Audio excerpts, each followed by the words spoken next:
Hi everybody, welcome back to Gibby's World of Tech. The day has finally come. We're going to build a computer, my gaming computer. Before we get into the case, I want to go over some of the basic tools that you're absolutely going to need, and then show you some optional tools that you may choose to have if it's in your budget. You may have some of these things already, so it's not an absolute list, but they certainly will make your job easier. So let me show you what I've got. Okay, so the first thing that I recommend that you have is a really good pair of gloves. You can get some bad gloves, you can get some really good gloves. Obviously, quality costs a little more. You don't need a lot of gloves though, and the gloves I recommend are the Venom Steel gloves. I think they also make these orange, which is good, because it will show you if you have any weird substances on your gloves, like thermal paste and things like that. You would be amazed how quickly thermal paste can end up all over your body. It's kind of like anti-seize. If you've ever used that, then you know what I mean. So these are very, very resistant to tearing, but most importantly, they're going to keep oils from your fingers from getting all over your components. And that's really important because as you handle different components, if there's any oil from your fingers on those components, dust will stick to those components much more easily. And a month later, when you look inside your computer, you'll see dusty fingerprints. And it can be very difficult to clean that. So the best practice is start clean, stay clean. The very next thing you want to make sure you have, and these are an absolute, you need a Phillips number 1 and a Phillips number 2 screwdriver or tip. And when I say tip, I'm referring to the screwdriver like this that often has a ratcheting action. They usually have an assortment of bits stored in the handle. I've lost this handle, this is old, but they come out and you can change out the tip. You want to make sure you have a Phillips number 1 and a Phillips number 2 tip. That's very important, and I'll explain more on that in just a moment. Incidentally, this is a 1/4 inch socket that the bit goes into, and that will work on the case screws. I'll show you those, but they have a hex head as well as a Phillips head inside it. And if it's a screw that is really tough to get off, or you need to secure it really well, you'll get a better grip just by putting that end over the screw head. If you don't have it and it's in the budget, maybe you're going to build more than one computer, or you're a little bit fancy like me, I like power screwdrivers. So starting out is my Ryobi. I love this Ryobi. It's about $40, I think. It's rechargeable. It holds the charge a very long time. You can see it has LED lights and they're pointed right at your work. It has a constant speed and it has a predictable torque. That's really important. You don't want variable speed. You don't want something that is going to overpower your screws. This is not a car we're working on. We're working on fragile equipment, so we don't need something really strong. But these are really handy to have. This one has a standard magnetic tip holder in it. I also have an extended 6-inch tip holder, and it's perfectly okay that it's magnetic. That will not hurt any part of your computer. That is a myth. And if you look online, you're going to see people say don't put magnets near your computer. Don't put a 15-inch subwoofer magnet near your computer. But these little magnets are completely fine. They won't hurt a thing. If you have more in the budget and you know you're going to work on a lot of computers, you might want to step up to something like the Hammerhead. This is about a $100 screwdriver, and I actually saw this on Jay's 2 Cents channel, and it took me a while to figure out what screwdriver he was using because I wanted something that was reliable, that was powerful, but not too powerful. And I do like this one a lot. The thing that's interesting is the way you activate it is by this blue collar, rotating it left or right. Now it's a little awkward at first, But the benefit to this is by how much pressure you apply to the screw determines how hard it screws it in. Once it reaches that stop point, it will actually rotate the screwdriver in your hand so you don't over torque the screw. With a little practice, you'll get the feel of it and you'll learn how much pressure to put, and then when you hit that point of torque, it'll just rotate in your hand. Really nice. It's a well-built screwdriver. Again, it's rechargeable, lasts a very long time on a charge. It has good lighting so you can see what you're doing. I have nothing bad to say about it at all. Very good. But, you know, honestly, for the money, I'd rather have 3 of the Ryobis. That's just my opinion. Those are optional, okay? You don't have to have those power screwdrivers. I would recommend an extension bit if you can get one, because there are times that you get into some tight places with screws and a stubby will be a pain. It'll just be a pain. Moving on from the screwdrivers, you absolutely need zip ties. Cable management is a critical part of building a computer and doing it right. I love to use the multicolor zip ties for marking my fan wires. As you're cable routing, it can be easy to forget which fan is which plug, and when you're using RGB and fan hubs, it can be important to make sure they're in the right order on the hub, depending on the AIO or the hub that you're using. So it's not a bad idea to have multicolored zip ties, but you definitely want a tremendous number of black zip ties. Now, on the note of zip ties, you can see I have this in a bundle with a pretty heavy duty zip tie, where the colored ones are very skinny, they're not very high quality. That's actually what you want. You want a low quality, thin, weak zip tie. Now why? Why would that be important? You don't want to be able to pull on that zip tie so tight that you damage wires or part of your computer. This heavy zip tie would absolutely do damage to wires if you pulled on it too tight. So these zip ties will break the catch, the lock mechanism, long before you hurt anything. They're very cheap on Amazon. You can pick up 100 of them for a few dollars. So, you know, don't think that stronger is better in this case. It's not. The next thing that you're going to have to deal with zip ties, you've got to cut the tail, which is this part. After you secure the zip tie, you're going to have a tail sticking out. Now, you can use scissors, but it's very difficult. What I recommend are what's called a sprue cutter, and they're also called flush cutters. This is a rather expensive pair. You don't have to spend a lot on these. You can get them for about $4. They may not be the best quality, but if you're doing one build, you don't need to spend a lot of money on something like that. But the result you get with these is flush cut zip ties. You can see that with very little pressure, it cuts nice and clean. If I wanted to cut this off flush, I could bring it all the way down and just snip, and then I wouldn't have this razor sharp point. That's very important. When you're cable tying, you don't want to get cut open by a zip tie. The flush cutter allows you to cut it flush to the lock, and you will not have that happen. When we do cable management, I'll show you more on how to use these the most effectively. There's a few tricks. What you absolutely cannot and should not ever do is use a knife like this.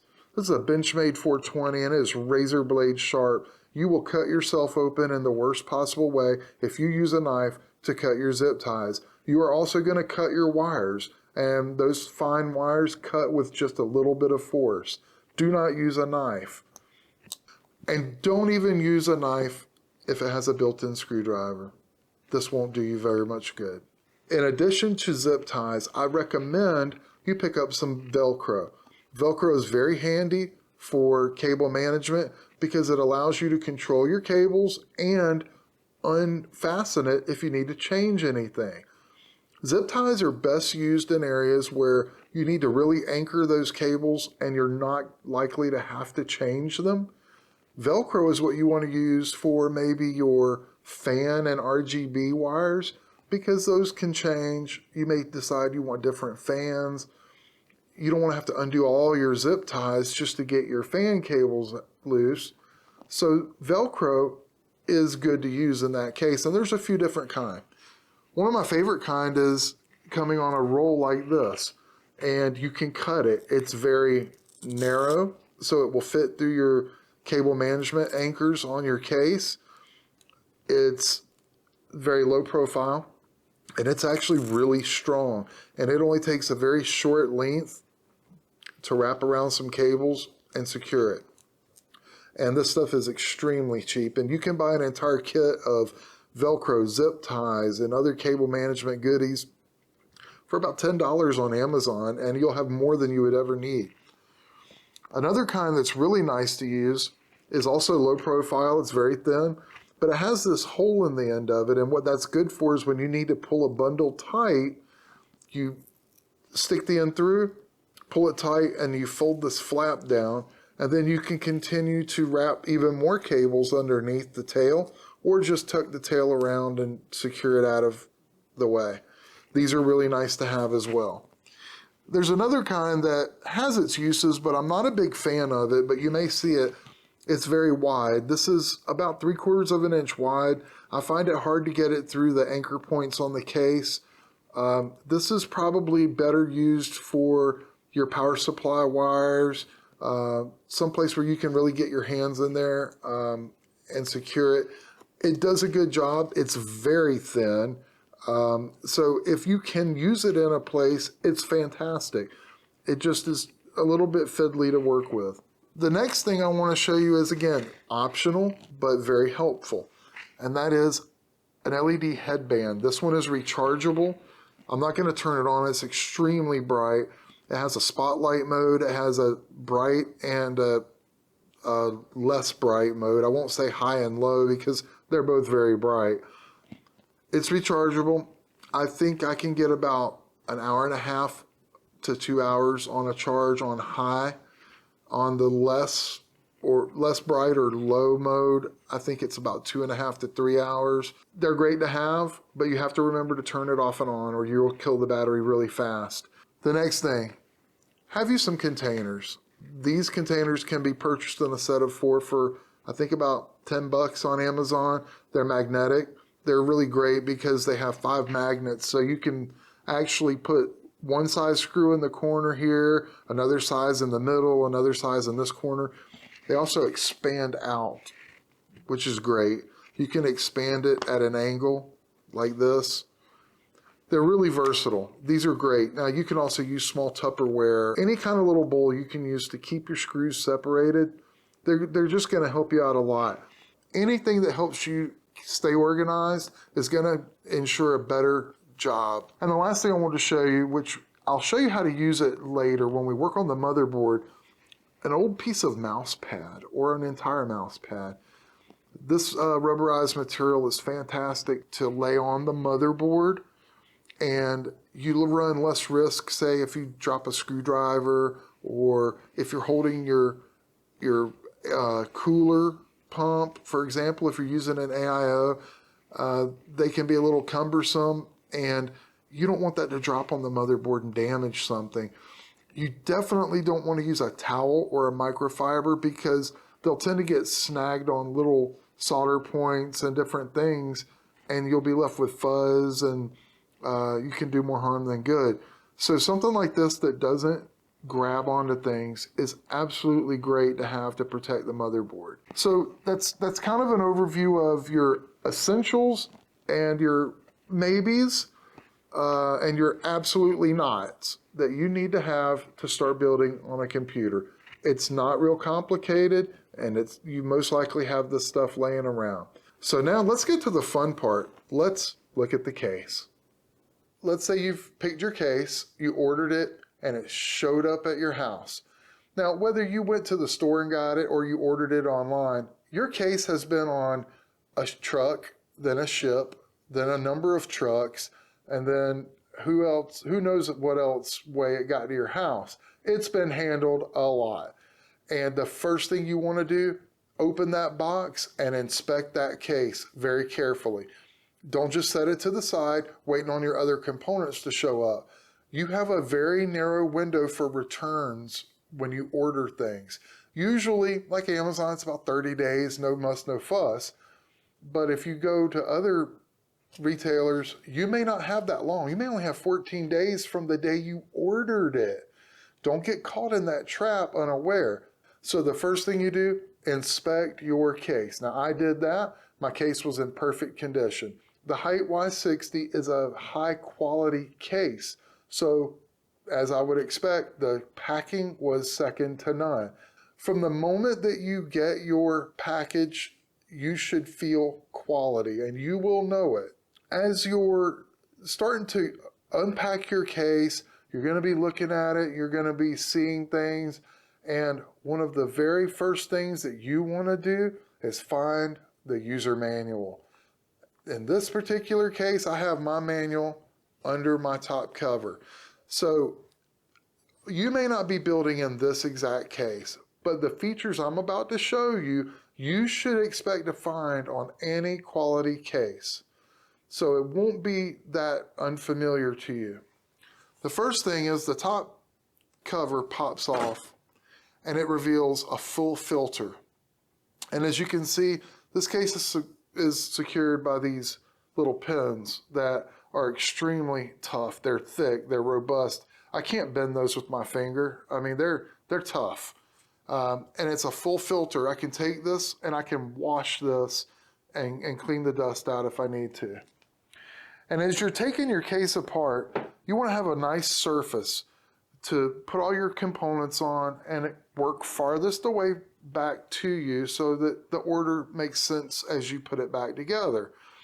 If you have glass sides like I do, you need a very good place to set those out of the way so the cat doesn't jump on it, a child doesn't knock it over, you don't trip and hit it with your foot. You don't want an accident like that. So here's the manual, and I'll show it on screen real quick so you can get an idea of what this manual outlines.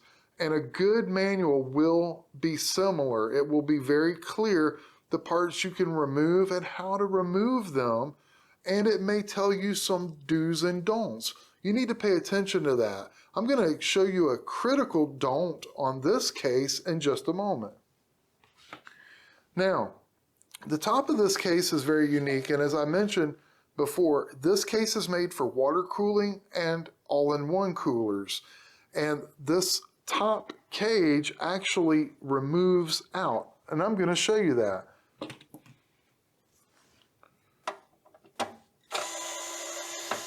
A few moments later. So now I can remove this entire frame. This is metal. And what this allows me to do, it allows me to mount my radiator in the top, my fans to the bottom, and my hoses actually go across the front. As you can see, if I drop this back in and I tilt it where you can see there's a gap in the front where my coolant hoses can pass through. This is a very, very nice feature. They were really doing some thinking when they built this case. They knew what they were building it for. This is a purpose-built case. So that's very important that you research, is your case purpose-built? Some cases are built for air cooling, and some people prefer air cooling, and that's okay. You can achieve great thermals with air cooling, with just fans. And if you get the right case, in some cases you can be neck and neck with water cooling. So we can set this off to the side, and now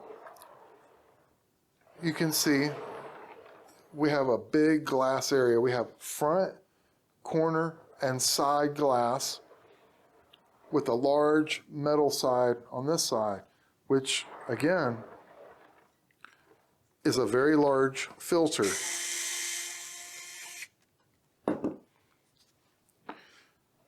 On many of these cases, you unscrew it and then you have to pop the side off and lean it back slightly and lift it up. And as you can see, this entire thing is ventilated and filtered. This is going to allow for some fantastic air coming into the case. Now, because this case doesn't have a front panel like you would normally see on a case, you can't mount fans to the front, but you can mount fans to the side. And a better look is here. You can mount two 120s or two 140s. You can even put an AIO here. So now, the glass panels. When you remove the glass panels, again, you have to make sure that you have a secure place to put them. And in this case, there's more than one glass panel. I'll show you a quick little tip on how to deal with that. So I'll take my first panel and I'll lay it down. Then I'm going to take a microfiber and I'm going to cover it. Now, for my second panel, I have another set of screws on the back that I have to remove. Now, how did I know that? Well, I watched videos about this case and I looked at the manual and I studied the manual.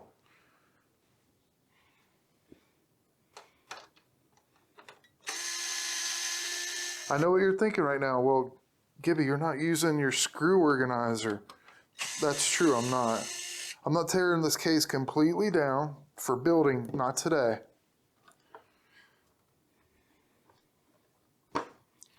Now this other panel simply lifts up and I can store it safely out of the way and I can cover it and I don't have to worry about damage.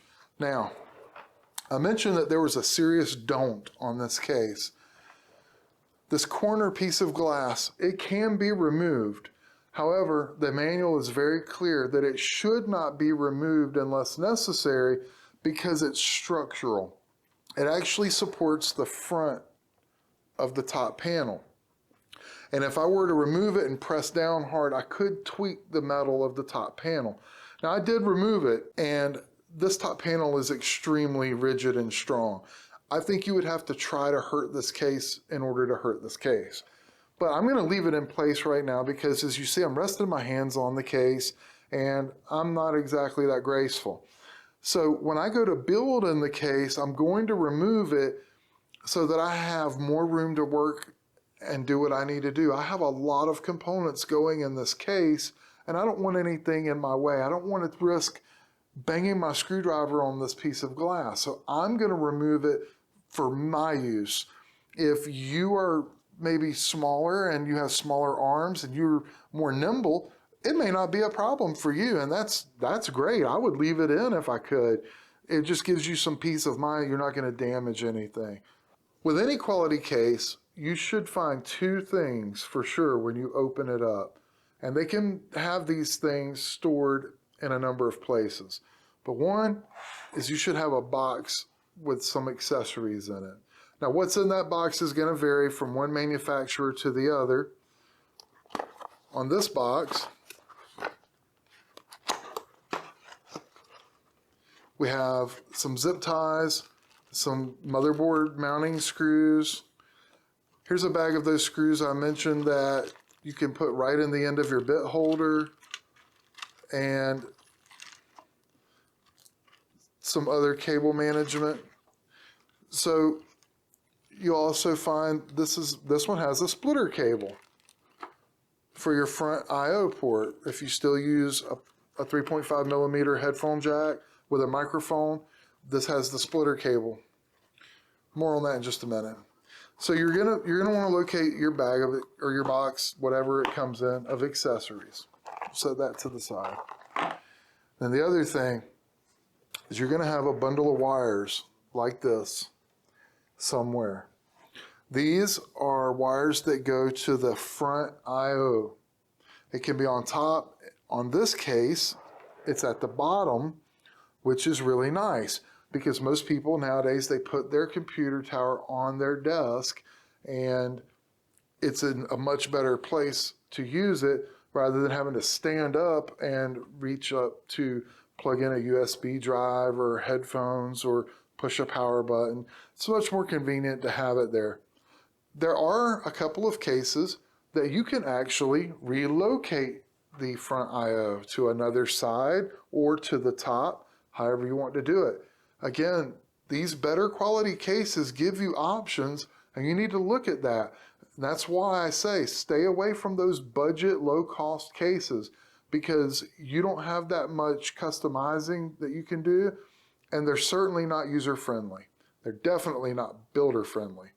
So, without pulling all these cables out, one feature that I definitely want to try to show you that you're going to find in some of the better cases, and this will be your best friend.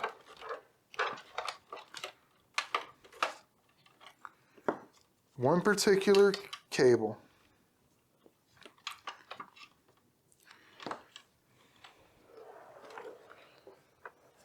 This is your front panel cable. Now, on a typical case that even some of the better cases, unfortunately, all of these wires are separate. And when you try to plug them into the motherboard, it is extremely hard to see where you're plugging it in. The writing on the motherboard is very small. Even with the manual, it can be a bit confusing. And making sure that they get on the pins properly can be frustrating. Hyte and a number of other case makers have started adopting this all-in-one header plug. And you can't see it, but there's one blank pin. That means this will only plug in the right way.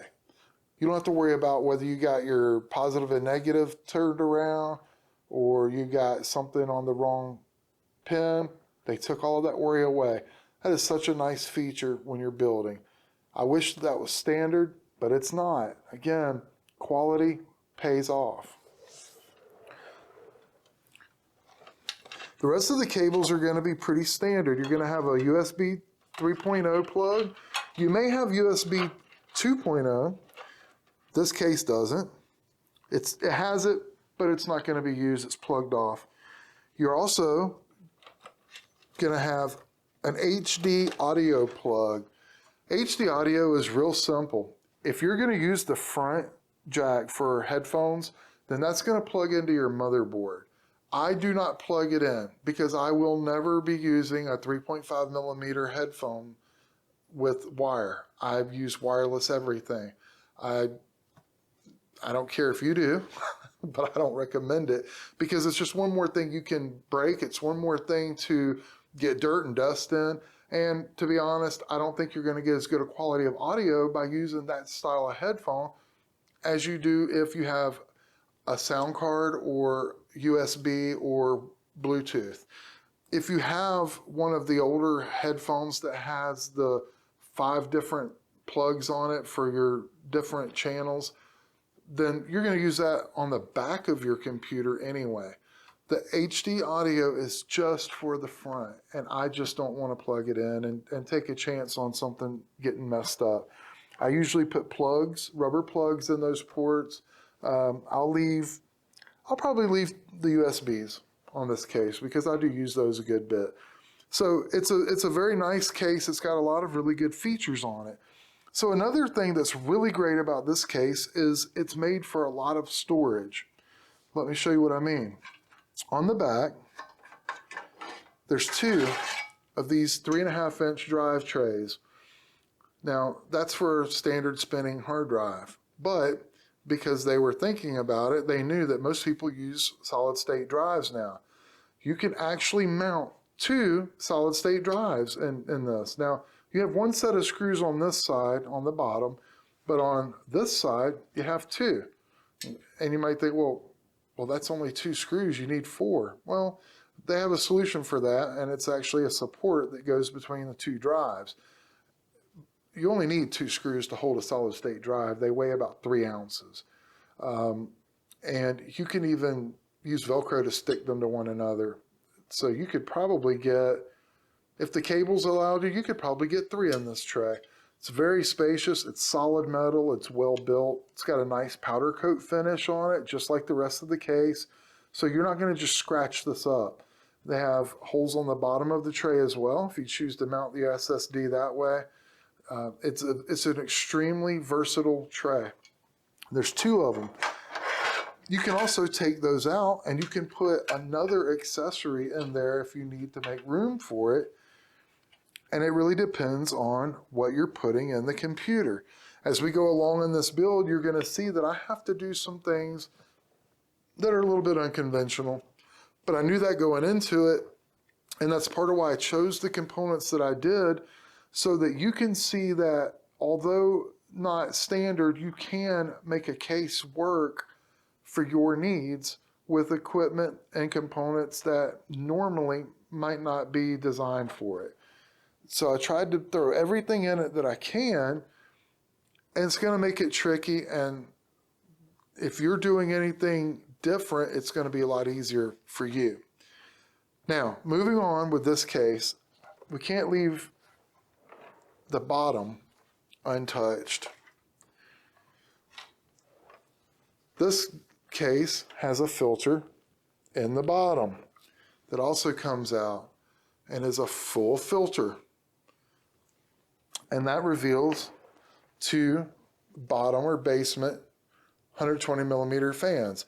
Those are going to blow fresh air in from the bottom, and that's why there's a filter. You would never want this to be blowing air in if it didn't have a filter. In that case, exhaust would be the only option, and bottom exhaust fans don't make sense because heat rises. You also really wouldn't want to put this case on the floor. If you had to put it down on the ground, you would need to put this on a hard surface to get it up off the floor and make sure that it's not sitting on carpet or right on the floor where dust can get pulled up into the filter, because this filter will clog up. And once it clogs up, then it's not going to have as much airflow as you need to have. Generally speaking, you should never put a computer on the floor. It's bad practice. It's a very expensive piece of electronic equipment, and the floor is one of the nastiest surfaces in your home besides your cell phone and your dollar bills. Don't put them on the floor. Put them on a platform. Put them on something that's going to keep them from pulling dust up into them. It would be a shame for you to spend all that money on your computer only to have it overheat because it got clogged up with dirt and dust. Okay, so this case still has another trick up its sleeve.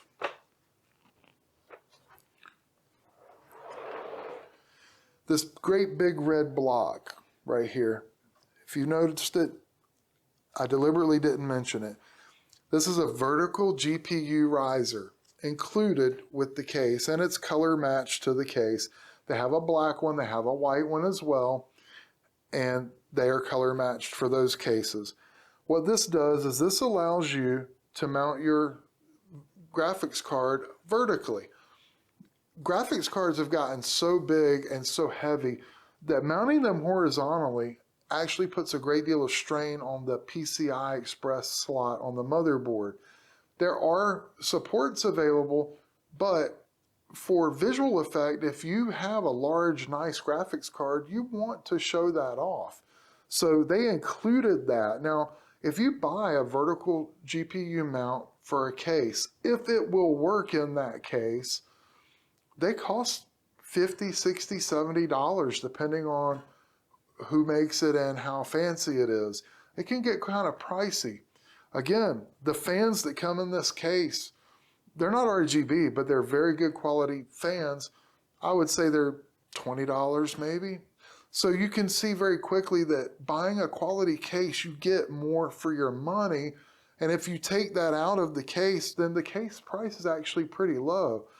So if you know you want to vertical mount your graphics card, look for a case that either comes with the riser or at least they make a riser specifically for that case because it's going to be easier to install it. I did one in a computer that it wasn't meant to be used in, but I was able to make it work because I'm very good with the Dremel and very good at making things custom, and it looks factory. However, I cannot recommend that you go cutting on your case and making modifications unless you're really good at doing that kind of work, because one mistake and now you have to live with the outcome. So it's better to make that decision early in. Buy the case that suits your needs for your build.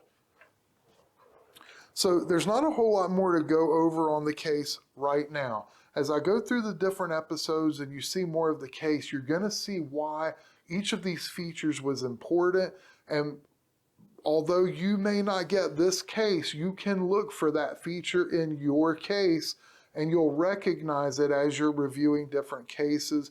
You'll remember, oh, you know, I want to look for that. I want to make sure that the panels are solid, that they're easy to remove, but they don't fall out. Many case panels use magnets to secure them. That's a very nice feature as well. So don't be surprised when you start looking at the higher quality cases. You're going to see some different versions of these features, but they're going to basically do the same thing. So I hope that this gave you a little bit of a introduction to what a case should be and what a case shouldn't be. And I hope that you'll join me for the next episode when we're going to start preparing the motherboard. Thank you for joining me. And if you like this series and you like this kind of content, please give it a thumbs up, consider subscribing, and share the video. Helps the channel out. And of course, thank you for joining me in Gibby's World of Tech.